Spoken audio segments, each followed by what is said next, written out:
Controlled spontaneity and propaganda. Controlled religious and political ceremonies are welcomed, however, by those in authority, since they provide opportunities for planting suggestions in minds which have momentarily ceased to be capable of reason or free will. From Battle for the Mind, William Sargant. If you like me thus far, this might be the point at which you change your mind, because this is when I admit I didn't like Clap for Carers. The nationwide sensation left me cold. It's not that I'm naturally curmudgeonly, but something about the weekly ritual felt performative, forced and, well, a bit Stalinist. I appreciated the NHS, but it didn't feel authentic for me to demonstrate that in the streets on Thursday evenings. I skulked indoors for the first one, but on the second Thursday night I found myself outside, watering my hanging basket, as the entire street stepped outside at 8 p.m. and started clapping, cheering and banging pots and pans. It felt impossible to do anything except slap my watering can with my free hand and sheepishly beam at the neighbors. Yes, I was enthralled to norms, and maybe a bit of ego. If I'm honest, it actually felt quite nice to be joining with my neighbors in a collective act of appreciation. I didn't do it again because, for me, it was reminiscent of the innocent animals performing Beasts of Britain in Animal Farm by George Orwell, or perhaps the conch in Lord of the Flies by William Golding. It felt like a ritual designed to give people a sense of purpose and unity. The underlying feeling of obligation created by the intense media coverage of the clap felt pressured and concerned me. Extending the Animal Farm metaphor, it seemed to me that the NHS was playing the part of Boxer, the strong farm horse, faithful and fated. But after being worked to the bone, would the NHS also be sent to the knacker's yard, like poor Boxer? It was blindingly obvious that lockdown would devastate the economy, and I wondered about the NHS's future in a poorer nation. There is no health without wealth. My skin prickled with warning. Clap for Carers pulled people together so quickly and definitively, yet it made me uncomfortable. It spectacularly embodied the classic propaganda attributes of euphoria and flag-waving. My creative nature leads me to confront the points of tension. I've always been fascinated by our inner workings, the taboo, the stuff we push to the back of the darkest closet. So, as I said in Chapter 6, the SPIB Advisors, I decided to approach Anne-Marie Ploss, the founder of the UK's Clap for Carers, for an interview and to take her portrait. I wanted to understand the person behind this positive campaign, how she made it happen and, of course, make an interesting article out of it. On social media I had come across rumors that the campaign was secretly powered by the government. I asked Ploss about this and she denied the rumors were true. I liked her a lot and believe she had nothing but good intentions when she started Clap for Carers. Her charming flat was the lair of a boho chic metropolitan yoga practicing upwardly mobile professional, not a sleeper agent. Her backstory was very interesting. With no humility, I have to tell you I got a great story out of her, alongside some beautiful portraits. Yet I felt unable to pitch the piece, because she let slip she had a friend who worked at Number 10. Considering the runaway success of Clap for Carers, this seemed too much of a coincidence. My initial story idea was derailed. The very first Clap for Carers was covered in the national media and supported by high-profile figures including the Duke and Duchess of Cambridge, the Prime Minister and the Beckhams. How many truly grassroots campaigns have the support of royalty, the PM and major celebrities in the first few days? It's understandable that the media would support a positive campaign in dark times, but this was an astonishingly fast and resounding public relations success. Friends with someone at Number 10, you say? I checked in with Anne-Marie again, to ask her directly if she had knowingly worked in concert with the government. She told me, my friend was so busy with her job at Number 10 that she did not have the time to even think of Clap for Carers. It was the first days of lockdown. But yes, it is amazing how the world shared it so quickly, given that I made an image on Friday night, with a spelling mistake and no permission to use the NHS logo, and it was picked up by the Beckhams and royalty within the span of 24 hours. Did her friend whisper in the right person's ear? Anne-Marie seemed vague. I asked outright if she knew whether Number 10 had at least sprinkled PR magic behind the scenes. She said she had no idea. I didn't think she would, to be honest. It's not how it works. Clap for Carers ran for 10 weeks. There was a muted attempt to revive it in early January. Anne-Marie Ploss received a deluge of negative responses on social media and distanced herself from the campaign. ITV News managed to find a few lone people clapping on their middle-class doorsteps on a drizzly January evening. Then it fizzled out. Number 10 tried to revive the clap once more, in honor of the passing of Captain Tom, the 100-year-old veteran who had raised money for NHS charities in 2020 by famously doing laps of his garden, aided by a walking frame. As much as Captain Tom deserved admiration and honor, the idea of being told to step outside and clap by Boris Johnson felt forced and exploitative to many. When did the state start telling people how to grieve and that they should mark respect for a stranger? A state funeral was even suggested. Clap for Carers had evoked a propagandist feeling of deification of the NHS. Clapping for one individual took it a step further. Throughout history, leaders have exploited the propaganda tool of apotheosis, elevating someone to divine levels. We weren't told to bow down and worship. We were told to stand outside and clap, but the exhortation and effect is similar. Boris Johnson was creating a cult of personality by proxy. I checked in with my very well-connected anonymous scientist who did nothing to smooth my rising hackles. They told me that in their opinion the clap had felt fast, slick, ready to go. This isn't how disasters happen. Authentic responses are messy. I'd say this was engineered. If it was a genuine idea, then the government engineered it by amplifying the media and celebs involved. These suspicions had been shared by one of the anonymous SPIB advisors I talked to. The scientist suggested I put some FOIA, Freedom of Information requests, into various government departments. The first response I received to an FOI said my request would take longer than 3.5 days, the maximum limit. This is a common basis for refusal. Fair enough. I streamlined my request. The second response said there was no communication to share with me as they assumed I only wanted treat official and ministerial correspondence. No, I wanted all communication, so asked for an internal review of that decision, which was upheld. It is surprising that there is no communication between Anne-Marie Ploss and Number 10 or the Cabinet Office, not least because she was invited to a party at Number 10 for the NHS. At the time of going to print, my ongoing FOIA are lost in the back and forth of civil service goop. A civil servant contact who is in and out of Number 10 tells me it looks like I am being fobbed off at politician level and that I shouldn't expect answers. Speculation about Clap for Carers might appear cynical or ungracious. I don't want to be. It is also not possible to know what happened, at least at this stage. I can't write a book about these times, while we are in these times, without a dose of speculation. The whistleblowers, the uncovered documents, the testimonies all come later. I must envisage character motivations before waiting for the plot twists to be neatly tied up. However, the government does have form for either initiating or supercharging propaganda to create the desired emotional responses in the population. Breaking stories like this often relies on the anonymous sources, the whistleblowers, not official FOI channels, which is why it's useful to look at propaganda campaigns in our recent past. After the terror attacks on London Bridge in 2017, there were bunches of flowers and graffiti messages of solidarity behind the cordons at the scene of the attack. On social media there were outpourings of support and positively themed hashtags, such as #TurnToLove, #ForLondon and #LoveWillWin. The media resounded with comments from faith leaders and politicians. You probably thought all of this was spontaneous. Some of the flowers might have been. The British public is generous and demonstrative. But much of the response was reportedly pre-planned by the UK government. Middle East Eye has broken some important stories about the UK government's staged campaigns to manage the public response to terror attacks, through RICU, the Government Counter-Terror PSYOPs Unit, and Breakthrough Media, an agency which has undertaken various campaigns on RICU's behalf.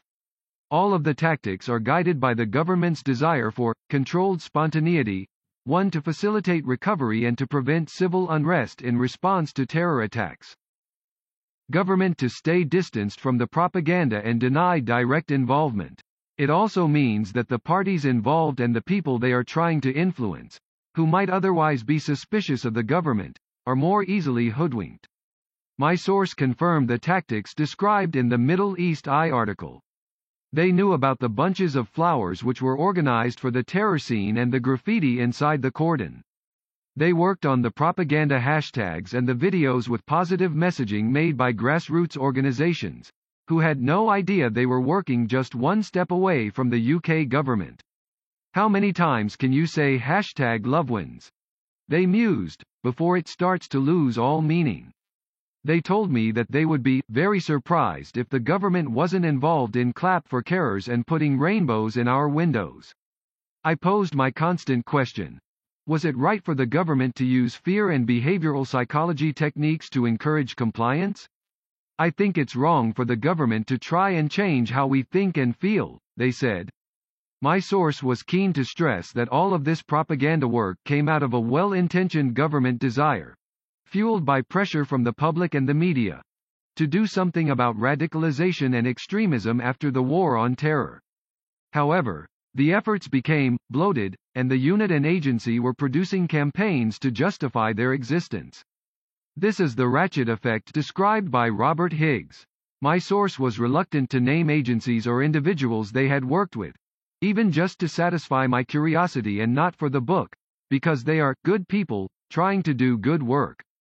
Also, there's that Official Secrets Act. Over time though, my source said the work felt dishonest. Even if the political project is nice, it's political and it's trying to change the way people think. And it's paid for from government money. Hang on a minute, government money? You mean our money? This is funded by the taxpayers, isn't it? They concurred. When you think about it, it's quite amazing that we're paying to be subconsciously manipulated by our own government. Adil Ray, a British actor and presenter, launched a Video 3 to promote vaccine take-up in ethnic minorities on the 25th of January 2021. It was rapturously received and shared by celebrities, politicians and the media. The video made strong claims about the vaccine. It also followed on the back of two relevant SPIB papers that I had just read. There are issues with the take-up of vaccines among ethnic communities in Britain, and the video obviously aimed to dispel myths and encourage confidence.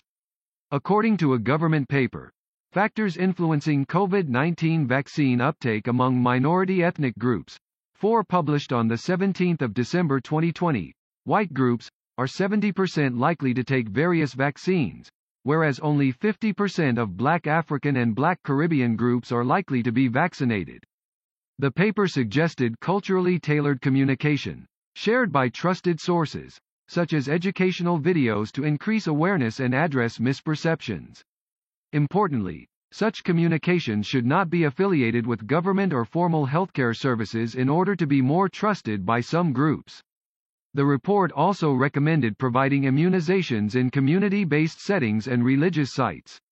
Robert Jenrick, the Secretary of State for Housing, Communities and Local Government, also talked about the importance of this as he visited the UK's first vaccination centre in a mosque. 6. The plan clearly put into action. As Dr. Daisy Fancourt had told me, it mustn't look like it's propaganda. It needs to come from influencers. The key word is look. It mustn't look like propaganda, even if it is. A report, Role of Community Champions Networks to Increase Engagement in Context of COVID-19. Evidence and Best Practice, published on the 22nd of October 2020, recommended the use of community champions in health contexts where trust is low. Since that report, over £23 million of funding has been allocated to 60 councils and voluntary groups across England to expand work to support those most at risk from COVID-19 and boost vaccine take-up. Was Adil Ray's video part of a government-initiated campaign to increase trust and confidence in the vaccination program? It seemed to tick SPIB's boxes. The video finished with an end credit saying that it was recorded independently from the government. The word, recorded, is telling. Could it have been conceived by the government, or scripted by the government, or given PR support by the government? And if not the government, could an intermediary agency employed by a unit like RICU at the Home Office have kickstarted it?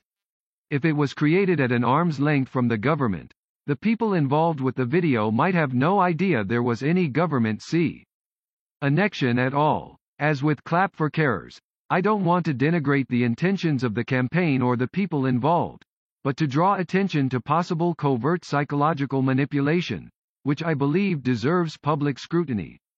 Like Clap for Carers, the video was also instantly and positively shared by celebrities, the media and politicians, which indicates helpful hands behind the scenes, although it's possible that the famous faces in the video may have propelled it into the spotlight on their own. But as with Clap for Carers, I found obtaining answers difficult, which is suspicious. And I'm told by those on the inside that this is one of the hallmarks of a government propaganda campaign. I tweeted Ray to say I was going to write about the video and that I had some questions. I asked if it had been produced independently or by an agency, and he said we produced it with lots of help, but no agency. Nevertheless, when I said I had questions, he passed me on to an agency, Samir Ahmed, founder of Media Hive Agency. On the agency website it says Ahmed has worked with Bollywood stars and YouTube sensations to UK politicians and global philanthropists. Politicians? Ahmed said he couldn't help with my questions either. I tried to fact-check the claims in the video with the NHS, MHRA, Medicines and Healthcare Products Regulatory Agency, Public Health England and the Department of Health and Social Care. They aren't the easiest press teams to deal with, but in a really poor show, I only received opaque responses to my fact-checking questions from the MHRA. The others ignored my emails and calls. The Cabinet Office did reply to tell me that the video was not part of a government campaign. As I was finding it hard to make headway, I contacted the anonymous scientist for an opinion. Ah yes, this video is Nudge 101, they sagely observed, and the fact that no one is answering you and you are being fobbed off means it's come out of the government. I called the ex-government propaganda contact. I only had to watch the first few seconds to see it's come out of a government department. It's an openly discussed problem that the Muslims don't trust the government and this is their solution. Put it this way. White people sit around in a room saying brown people are the problem.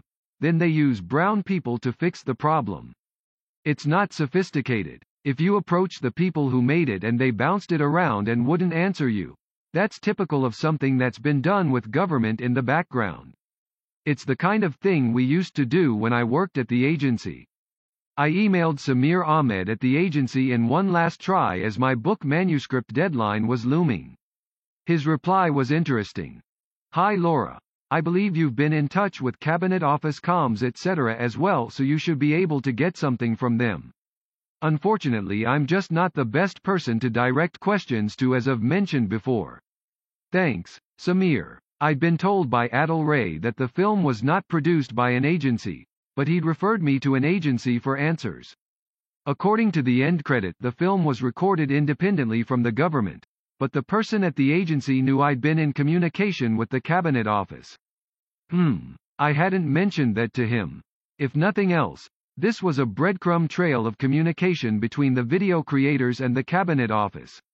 We might call it circumstantial evidence. And these breadcrumbs might lead us towards a heftier collaboration.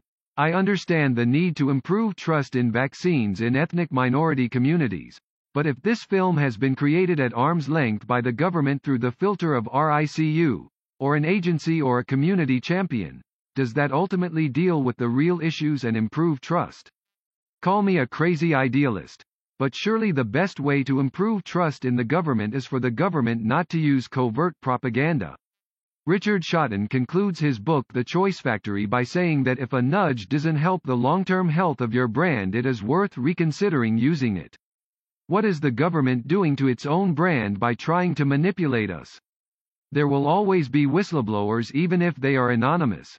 Eventually, the truth will out. As my contact said, he left the agency because the work was fundamentally wrong. I was also worried about what the strength of the claims in the video might do to engender long-term trust in government, healthcare and vaccines. Here are some of the claims. Soon we will be reunited with our friends and family provided we do one simple thing. Take the vaccine. How can you save someone's life? Take the vaccine. There are no cases of significant side effects among the millions of people who have received this vaccine. The vaccine does not include pork or any material of fetal or animal origin. There were several exhortations to take the vaccine in order to be reunited with people. Emotional manipulation could be seen to interfere with someone's ability to provide informed consent, which is an ethical bedrock of medicine. This type of messaging was literally promoted by the NHS in a document entitled Optimizing Vaccination Rollout Do's and Don'ts for All Messaging, Documents and Communications in the Widest Sense, published in December 2020. It advises healthcare workers on using messaging such as normality can only return for you and others, with your vaccination, and this vaccine is effective in your age group and will allow you to return to normality, which means freedom to do what you enjoy, such as group classes, swimming, seeing friends and family, and getting your life back. Behavioral psychology seems to have left reflective consideration about influencing informed consent in the pre-pandemic golden days of medical ethics. I talk more about this in Chapter 18. Happy endings are not written in the language of coercive control. How can you save someone's life by taking the vaccine? And which vaccine did the video mean?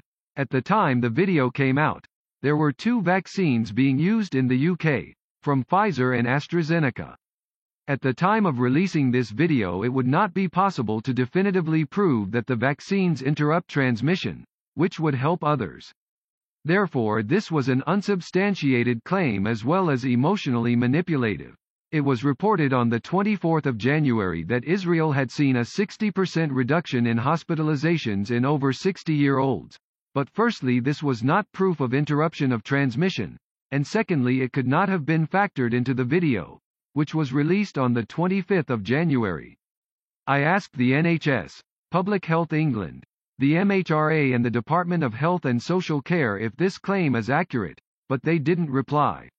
I have a feeling that if I had asked the various press offices about a video which was negative about vaccines, they would have been much more responsive. I was surprised by the claim that there have been no cases of significant side effects. There are always side effects with vaccines, and it's essential to be honest about risks for ethical informed consent. For example, according to Pfizer's Patient Information Safety Leaflet, the vaccine may cause temporary one-sided facial drooping, Bell's palsy, in up to 1 in 1,000, and events of anaphylaxis have been reported. The MHRA's Yellow Card reporting system provides data on adverse effects. When I contacted the MHRA for their comment about the claim made in the film, the press team responded.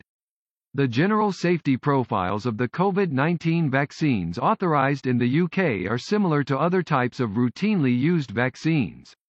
As previously stated, the MHRA will publish details of all suspected reactions reported in association with available COVID-19 vaccines, along with our assessment of the data on a regular basis. We will inform you as soon as this has been published. This was opaque, but of course they cannot say there are no significant side effects among the millions of people who have received this vaccine, therefore the claim in this video is wrong, without risking the credibility of the video and disrupting trust in the vaccine. The first month of Yellow Card data for both vaccines showed there were some significant side effects, even if they occurred in relatively small numbers, just as you would expect, including anaphylaxis, Bell's palsy, and many more. I would have felt more comfortable fact-checking all of these claims through the NHS, the government or the MHRA. I wish they had responded to me. Another of the claims that niggled at me was the vaccine does not include pork or any material of fetal or animal origin. Well, again, which vaccine? And what does the video mean by include? According to fact-checking website FullFact, the AstraZeneca COVID-19 vaccine was developed using cells which have been replicated from the kidney cells of an aborted fetus called HEK293. Put simply, while human-derived cells are used to manufacture the vaccine, they are filtered out of the final product. So, the vaccine does not include fetal material, but was developed using it. Don't people of faith deserve the complete truth for informed consent? The British Medical Islamic Association does cover this in its own Q&A on the AstraZeneca vaccine. While the key recombinant protein is made in cells descended from human embryonic cells, the original and descended cells are not present in the final vaccine. Faith groups don't advise against the AstraZeneca vaccine, although it is a very controversial area, and I suggest individuals should be fully informed in order to make up their own minds. I interviewed Calvin Robinson, educationalist, political advisor and commentator on race issues, about the video for a sanity check and a different perspective. Broadly speaking, he was sanguine about the aims and benefits. As much as I hate propaganda, I think things like this are necessary. I've seen a lot of anti-vax content shared on social media. I have concerns about lockdown and civil liberties, but I'm not an anti-vaxxer. If this video is going to help encourage people to trust the vaccine, then I am for it. I explain my concerns about the unsubstantiated and bold claims made in the video, and he agreed that individual statements in the video are worrying, and I don't think we should combat misinformation with misinformation. I don't like the idea of manipulation. One reason I wanted Calvin's perspective is that, as well as being known for his incisiveness, he is from an ethnic minority. I asked him if he could imagine this video being made by white people for white people. He laughed and said he couldn't. I said I thought that despite its obviously good intentions, it felt infantilizing and racist. He agreed. On the 18th of February, a reshot version was aired on ITV, Channel 4, Channel 5 and Sky. Boris Johnson and the Prince of Wales tweeted the film on the 19th of February. This is a phenomenal level of support. I couldn't quite get to the bottom of how the film was made, but the reluctance of everyone to answer my questions was in itself suspicious. I offered the right to reply numerous times to Samir Ahmed and the Cabinet Office. Eventually I eked sparse responses from the Cabinet Office which seemed designed to close down the questions rather than deny involvement. I asked the Cabinet Office some specific questions. Samir Ahmed at MediaHive told me he knew I had been in touch with the Cabinet Office. As you are communicating with each other, please can you tell me more about the level of collaboration between the Cabinet Office or a different government department and the creators of the video? Did the UK government, a government unit, or an agency employed by the government collaborate on the video in terms of conception, script, direction, public relations? Was the UK government involved in fact-checking the video to ensure accuracy about the vaccine? The video states, "Soon we will be reunited with our friends and family provided we do one simple thing. Take the vaccine, and not only will you be saving your life, but you will be saving other lives too." Would you agree that this statement, alongside a few similar ones in the video, could be seen as emotional manipulation?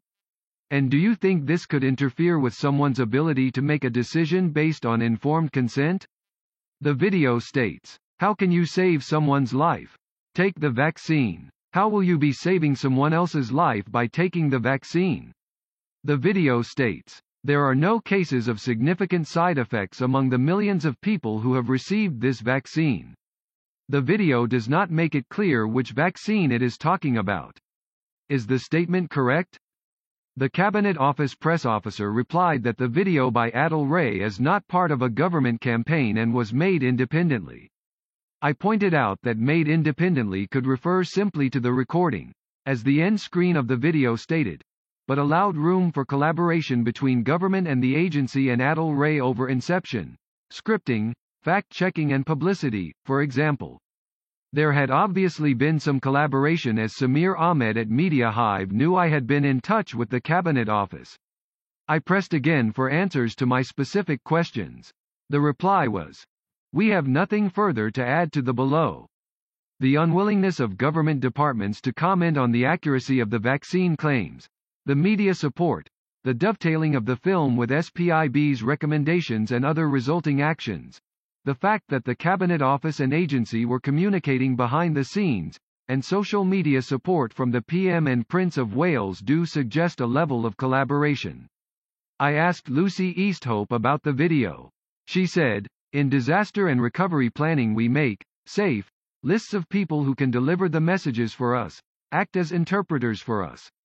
One of my concerns was sitting in meetings where psychologists come up with the lists of celebrities who will best sell messages to different communities. I'm afraid I can see how this would have been done. It's a reductionist approach to use people for their ethnicity. On one hand, it's understandable to use community champions. But on the other hand, it feels grossly offensive to recruit people based on their ethnicity." According to Easthope, she has been told by ethnic minorities that they are aware of being racially targeted, which leads to cynicism. She cited an example of black youths laughing with her about videos that targeted them being set in chicken shops. An Article 13 in the BMJ summed up the issues of informed consent around the COVID vaccine.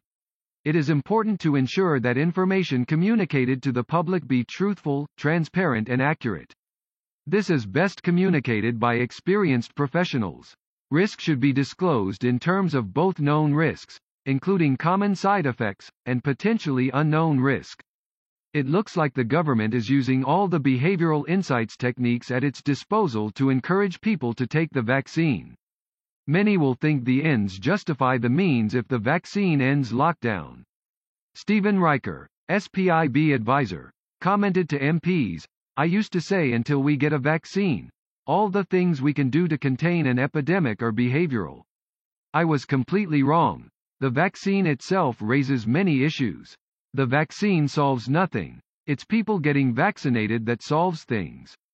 But are covert tactics and emotional manipulation ethical? Sometimes celebrities are used more obviously than this. Earlier in the year, TV celebrity Amanda Holden tweeted, "I've downloaded the hashtag NHSCOVID-19 app to help protect my family, who are my everything. Ad. Hashtag have you downloaded COVID-19? NHS.UK. The word, ad, should have had a hashtag before it, but its use indicated that this was a paid promotion. I wonder how paid promotions like this help the app. Personally, I see it and I think, hang on, if it's so good, why did you need to be paid to promote it?" Richard Shotton told me that having a celebrity associated with your product can be seen as costly signaling. People rate products as better quality if the manufacturer sponsors a major TV program. Celebrities can have a flatter effect. People who like the celebrity may rate a product better, but people who don't like the celebrity might like the product less. A risky strategy then? A company called Main Street One in the US contacted celebrities, offering to pay them to promote vaccines. "I'm reaching out to share a paid partnership opportunity to share your voice about what the COVID vaccine means to you. Can you use a personal story to explain why you're blocking out misinformation around the COVID vaccine and prioritizing the health of your community? Why are you confident that vaccines are both safe and effective? I don't know if companies would pay people to promote vaccines in the UK. Again, it is ethically dubious. I don't for a moment think the people involved with Ray's video were paid. By the way, they were clearly involved in good faith." The Main Street One pitch is an insight into the origins of the kinds of messages we see endorsed on global social media. As Main Street One says, they are about messages people are ready to believe, delivered by messengers they already trust. Breakthrough Media, which works with RICU, is now rebranded as Zinc Network. This is how they describe their mission on their website. "At the center of our work are people and communities. To reach and influence them, we work with a network of grassroots partners, those closest to the issues we tackle. We design behavioral science-informed interventions that change attitudes and actions for the better. They are more upfront now about countering extremism and radicalization, and working with government. As well as radicalization, they also focus on preventing online harms." On the 19th of November 2020 there was a coordinated campaign of over 300 tweets, comprised of accounts which looked genuine and some which appeared to be bots, to promote the online harms bill. The tweet said, "More and more people are scared of getting #vaccinated after reading anti-vax #fake news online. We finally need a law to rein in the #social media giants at Boris Johnson #online harms." The tweet campaign was initiated by some of us, but the use of obvious bots indicated that it was being amplified beyond their own dedicated followers. I wondered who initiated the campaign and who deployed these accounts to push for online censorship. I spoke to Silky Carlo, who had also noticed the campaign. She told me that campaigns run by her organization Big Brother Watch had also been artificially boosted in the past, and you could never get to the bottom of who did it and why. We agreed it made Twitter a deceptive and toxic environment for most unwitting users on the platform. Also on the 19th of November, MP Damian Collins took part in a debate about online harms in the House of Commons, pushing for a strong bill. Interestingly, Collins is the co-founder of Infotagion, a COVID fact-checking service. Furthermore, Met Police Assistant Commissioner Neil Basu called for a debate on the 19th of November on the introduction of new laws to punish people who spread anti-vaccination conspiracy theories. So, the 19th of November was a day when there were different types of public calls for an online harms bill. Was this coordinated? I approached some of us and exchanged emails with an employee. She said she was not aware of how their campaign had been co-opted, and she said they hadn't worked with the government. I also approached Zinc Network to see if they were involved or had suggestions but did not receive a reply. Twitter abounds with shady tweet campaigns. The potential deliberate amplification of the Some of Us campaign is one of many. At the end of January there was a series of tweets all proclaiming, "Boris, we love you and stand by you. You're sick. Doing a great job. Keep working hard and doing as you're sick doing. My Prime Minister." Heart emoji. As the tweets were identical, I'm afraid it can't be a natural and spontaneous outpouring of love for Boris Johnson. Paid promotion? If so, it was very, very badly done. People playing a prank? The opposition? It's hard to second-guess such a clumsy campaign. Another facet to Twitter propaganda is the use of troll accounts to discredit people. You will notice that a common retort to trolls in the UK is that they are 77th operatives in the UK Army's 77th Brigade. It is impossible to know if these individuals are genuine people, or paid trolls, or who employs them, let alone whether they are part of the 77th Brigade, but this does reveal the suspicion raised by nasty tweets and the sense of organization behind it. It also reveals a sizable contingent of people who don't trust their own government. I spoke to former footballer and sports commentator Matt Le Tissier, who has come under fire for being outspoken against lockdown, and he showed me reams of examples of trolls he'd had to block. They can be characterized by names with numbers, egg profiles, and taking a one-note approach to certain issues. These trolls en masse create a sense of disapproval which the individual experiences on their timeline, as well as sending a signal to the rest of the world. The intention is clearly to discredit the individual, which can have real-world implications for their mental health, participation in social media, and also for careers with public profiles. If we're talking about online harms, what about the harm caused by shady actors buying Twitter campaigns for covert purposes? Who amplifies tweet campaigns that coordinate with political debates and why? A transparent investigation is needed.